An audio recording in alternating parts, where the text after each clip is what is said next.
guys today. Dirtbag DiJonai clout chaser Carrington. Careful what you wish for, DiJonai. Be careful what you wish for. You're the one that circled 8/23 on the calendar. You're the one who tweeted out 8/23 as if it was some date we all should pay attention to. And people paid attention and saw you. Ooh, you had a bad game. That is the danger of putting a date on the calendar yourself. Once you tell everybody to watch August 23rd, you do not get to control what they remember about it afterward. Caitlin Clark makes 8 3-pointers. The Indiana Fever win by 23 points. Great foresight on your end, DiJonai Carrington. Nobody asked you to clothesline Sophie Cunningham, go into the locker room and tweet, white privilege. Nobody forced you to do it, but you did it. And you put the spotlight on you. And that is where this story gets bigger than one rough night. The buildup around this matchup was not created only by fans looking for drama. Carrington's own social media activity helped place a spotlight on the game, especially after the previous tension involving Sophie Cunningham and the public argument that followed it. So when August 23rd finally arrived, every possession was going to be examined through that lens. But pay attention to what actually matters here. The most damaging part was not a tweet, a stare, or a shoulder bump. It was that Indiana could answer all of that noise with basketball. And later, when we get to what happened to Chicago's season on the exact same night, that date Carrington helped turn into an event takes on a completely different meaning. DiJonai Carrington, 7 points, 3 for 11, 0 for 3 from the three-point line. She had this game circled on her calendar. Now, before we... 7 points. 3 made shots on 11 attempts. No made threes in 3 tries. Those numbers matter because this was supposed to be the kind of game where emotion creates extra energy, not the kind where the moment seems to become heavier every time you touch the ball. There is an important distinction here. A bad shooting night by itself proves almost nothing about a player. Great players have them. Role players have them. Everybody in professional basketball eventually has a night where the rim looks tiny. The reason this one became gasoline for the reaction online was the context Carrington had created before tip-off. When you publicly circle a matchup, fans naturally treat your performance as part of the statement. That can work beautifully when you deliver. You hit big shots, your team wins, and suddenly every old post looks prophetic. But when the opposite happens, those same posts become receipts. That is what changed the tone of this game before anybody even started breaking down the individual possessions. Here we have Caitlin Clark cooking DiJonai Carrington's boots, and then DiJonai Carrington goes out of her way to bump into Caitlin Clark as she's running down the floor. Let's take a look. Clark, another step back 3, yes! And a little bit of passion afterwards. You love it. DiJonai Carrington bumps into Caitlin Clark. Watch this. This is the funniest part. And then Caitlin Clark treats her like Raven Johnson in South Carolina and says, please, look at it. This sequence tells you a lot about the emotional balance of the matchup. Clark creates separation, buries the step-back 3, and then Carrington makes contact as they move back down the floor. The commentary interprets the bump as an attempt to get a reaction. We cannot know exactly what Carrington intended from a few seconds of video, but we can judge the response we can actually see. Clark does not stop the game. She does not turn it into a confrontation. She waves it away and keeps moving. That is a nightmare scenario if you are trying to disrupt somebody mentally. Basketball trash talk only has real power when it changes the next possession. Physicality only becomes a psychological weapon when the other player starts thinking about you instead of the offense. Clark's answer was basically to keep playing, and that is one reason these rivalries can become misleading. Fans focus on the stare down because it is dramatic, but coaches care about what happens 5 seconds later. Did you lose your defensive assignment? Did you force a bad shot? Did the opponent speed up? Did your team benefit?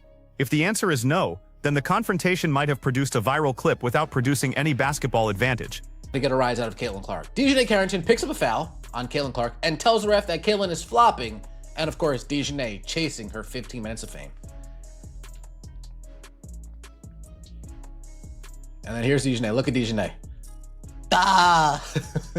One more. Da! Da! Da! Da! Here is another example where the theater around the possession starts competing with the possession itself. Carrington gets called for the foul and immediately signals that she thinks Clark exaggerated the contact. Players do that constantly. Complaining to officials is not unusual, and neither is accusing an opponent of selling a call. But in a game already carrying this much personal history, ordinary reactions get amplified. A gesture that might disappear in another matchup becomes a debate about who is provoking whom. That is why composure becomes such a valuable skill. You cannot control whether the referee agrees with you. You cannot control how the crowd interprets a collision. You definitely cannot control what a rival fan base posts 10 seconds later. What you can control is whether your frustration follows you into the next defensive possession. And that is the part of Carrington's night worth analyzing, instead of simply calling her names. The question is whether too much emotional energy was being spent on Clark, rather than on solving what Indiana was doing. Because once the opponent senses that the rivalry itself is occupying space in your head, they do not need to win the argument. They just need to keep executing. And Clark hits a three right in her face.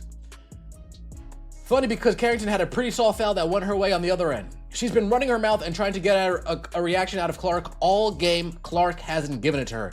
And that probably eats up DiJonai Carrington, the fact that she couldn't get a reaction out of Caitlin. This is the basketball version of refusing the invitation. The commentator says Carrington kept trying to get something from Clark and never received it. Again, we cannot establish another player's private motivation from a broadcast clip, but the visible contrast is clear. There is chatter and physical interaction on one side, while Clark repeatedly turns back toward the game. That matters more than people think. Star players eventually learn that opponents will test them in ways that have nothing to do with the play call. Somebody crowds their landing space a little harder. Somebody talks after a whistle. Somebody celebrates directly in front of them. The trap is responding in a way that hurts your own team.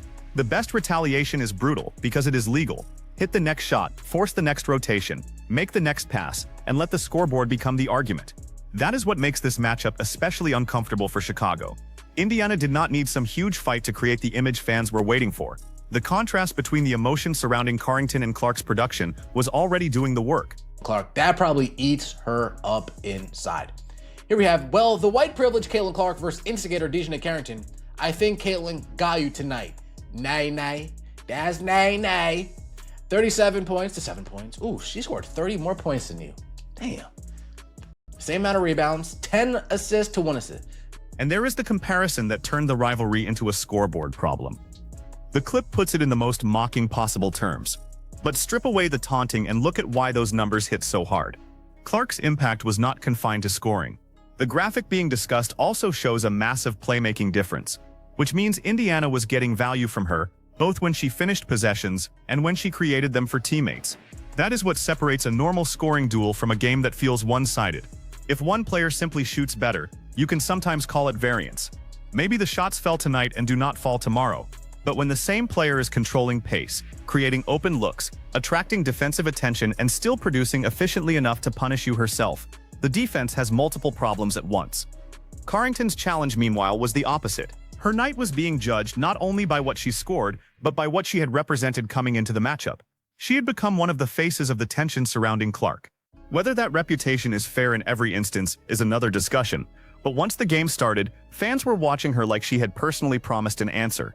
That is why performance has such a ruthless way of cutting through narratives. Before the game, people can debate attitude, privilege, officiating, intent, social media posts, popularity and media treatment for days. During the game, the scoreboard does not care which argument had more likes. And this is where the August 23rd buildup begins, turning against Carrington. The date was supposed to magnify the confrontation.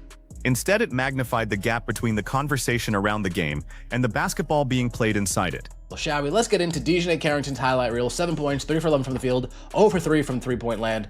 She had this game. Let's take a look. Much space. Carrington. Whoa. That's how we're starting. You're just jacking shit up and hitting the backboard. Damn. Much space. Carrington. Oh, ouch. They find ways to get it done at this end. Give me. Just take them being Kelsey missed. Now watch how quickly a rivalry narrative can become a low-light package. The first miss is ugly. That happens. But once the misses begin stacking up in a game where everyone is waiting for you to deliver, each one feels heavier than the last. The danger is chasing the moment. Players start trying to erase 3 bad possessions with 1 heroic possession, and basketball almost never rewards that mentality. The smarter response is usually boring. Get downhill, move the ball, find a matchup you can exploit. Create something easy before attempting something spectacular. The problem is that a rivalry game does not feel boring emotionally. Every player wants the highlight that gets replayed after the final buzzer. That tension between playing the game and playing the occasion is one of the most fascinating parts of sports. The crowd wants revenge shots. Social media wants confrontation. The broadcast wants memorable moments. But the winning possession might simply be a clean screen, an extra pass and an uncontested layup.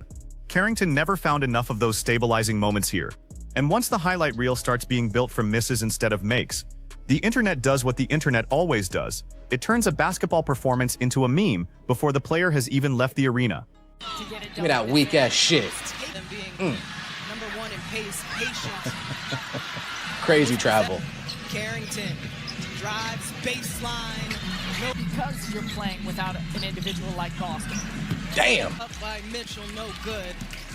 Pull up, pull up, pull up. Ah, splash. Boink. Through the course of this offseason. Splash. Boink. Carrington. Splash. This sequence is even more revealing because it shows the difference between forcing offense and allowing the defense to dictate your night. A stripped ball is not just a missed opportunity. It creates transition possibilities the other way. A rushed jumper is not just one bad percentage point. It can destroy floor balance. These details compound, especially against a team playing with confidence. And notice how the commentary reacts to every mistake with another joke. That tone did not appear out of nowhere. It is what happens when a player enters a matchup carrying a villain role for a huge section of the opposing fan base. Every error becomes evidence for people who already disliked you. That does not necessarily mean their broader judgment is fair. Athletes should not be reduced to one night, and a player's social media personality does not tell you everything about her as a teammate or competitor. But sports reputations are built in moments, and this was a moment Carrington had helped draw attention toward. The uncomfortable lesson is simple. If you ask everybody to watch, they are going to watch the misses too. You had a rough outing, huh? 8-23, also the day that the Chicago Sky were eliminated from playoff contention. Your season is officially over. You hate to see it. Victim card, DiJonai Carrington, accountability, 0. The excuse multiplier, 99. Oh, she maxed out her excuse multiplier skill. Special move, blame shift.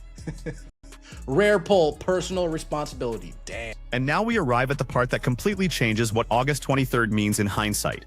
According to the commentary, Chicago was eliminated from playoff contention that same night. That is a much bigger consequence than any argument between two players. A rivalry can continue. A social media fight can continue. People can spend another week debating a foul. But once your postseason path closes, the season itself has delivered the final answer. That is why this date became such an easy target for opposing fans. Carrington had highlighted it beforehand, and instead of becoming a signature revenge night, it became associated with a poor individual performance and a devastating team result. There is no need to exaggerate beyond that. You do not need conspiracy theories. You do not need to pretend one player caused an entire season's outcome.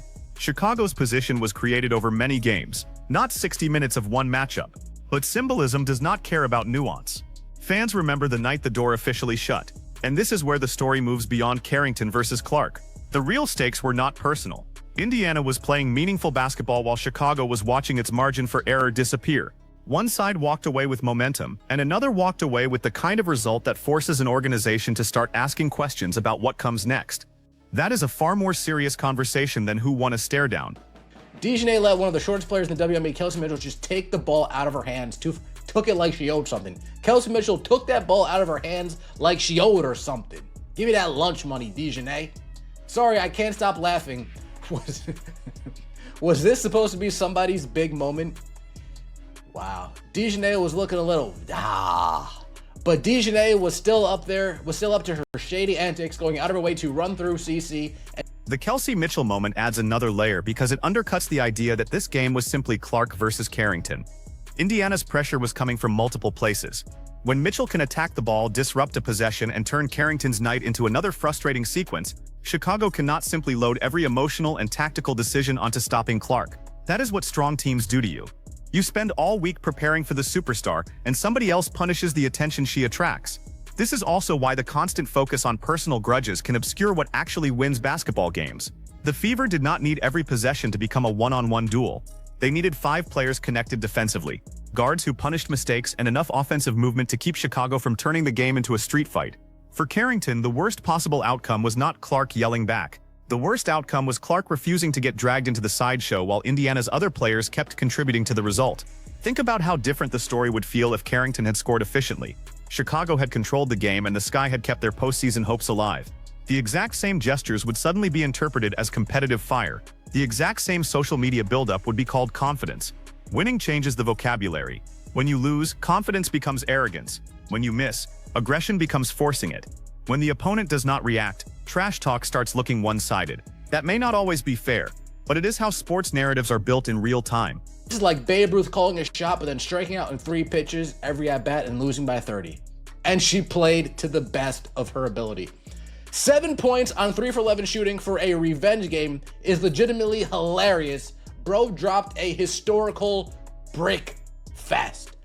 DiJonai dirtbag clout chasing Carrington. We finally put it all together. It took us a few years, but we put it all together. Dirtbag DiJonai clout chasing Carrington. That baseball comparison is exaggerated for comedy, but the underlying point is exactly why this game exploded online. Calling your shot creates a contract with the audience. Nobody forces an athlete to turn a regular season date into a symbol. Once you do, however, you attach extra meaning to whatever happens next. If you dominate, you look fearless. If you struggle, the date becomes ammunition. And that brings us back to the question hanging over this entire night. What did August 23rd actually become? Not a moment where Carrington finally pulled Clark into some huge confrontation. Clark never gave the matchup that ending. Not a night where a social media feud became more important than the basketball.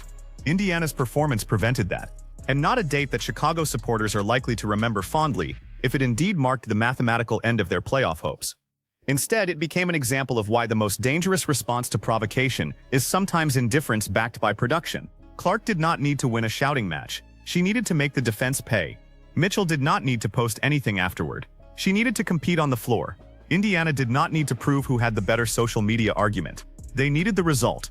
Carrington will have other games. One poor performance does not erase what she has accomplished as a professional player, and it would be ridiculous to pretend athletes must stay silent unless they can guarantee a great box score every night. Competitors are allowed to talk. Rivalries are better when players care, but talking raises the stakes voluntarily. That is the trade. Fans cannot demand personality from athletes and then act shocked when personality creates enemies. Carrington has every right to express herself. Clark has every right not to engage. Sophie Cunningham has every right to play physically. Opposing fans have every right to remember the receipts when the hyped matchup goes sideways. What matters is keeping criticism tied to things we can actually see and verify. The shots, the fouls, the reactions, the final result. Once people start pretending they know what is happening inside a player's head, or turning sports frustration into personal hatred, the conversation stops being basketball analysis. And the basketball was already dramatic enough. You had a player entering the game under an enormous spotlight she helped intensify. You had repeated interactions with the biggest star on the opposing team. You had Clark refusing to provide the emotional reaction people were waiting for. You had Indiana punishing Chicago on the court. And then you had the larger consequence hanging over the Sky's season. That is why this one is going to stick. The funniest part may actually be that Carrington wanted people paying attention to August 23rd and succeeded completely. Everybody paid attention. They just came away talking about a completely different story than the one she might have imagined. So now you have to choose. Was Carrington simply having a bad game that fans are blowing out of proportion because of the rivalry, or did she invite this reaction the second she put that date under the microscope herself? Tell me which side you are on in the comments, and if you want more WNBA breakdowns without losing sight of what actually happened on the court, like the video and subscribe.